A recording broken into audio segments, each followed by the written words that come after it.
कि 4x4 होती थी कि आराम से जाती, और बहुत बड़ा रिस्क ले रहा है। कैसे कैसे कैसे घूम रही है, उधर जा रही है।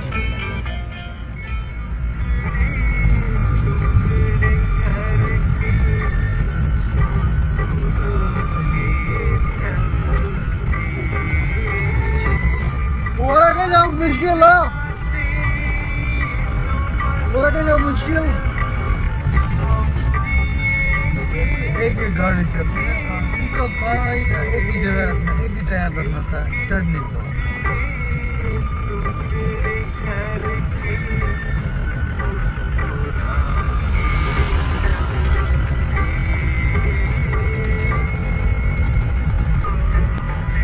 जैसे हम हमारे फोर्ड 2 व्हीलर्स है, सबसे जरूरी है।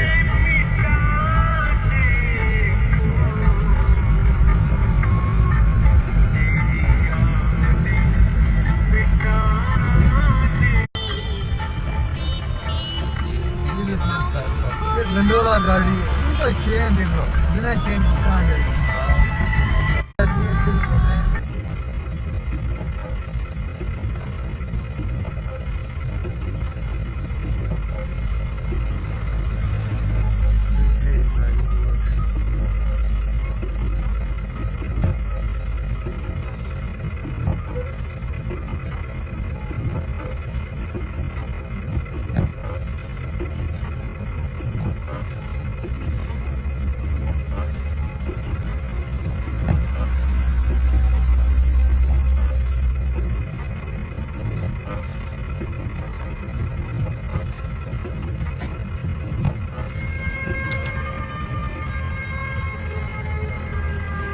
और है कोई गाड़ी?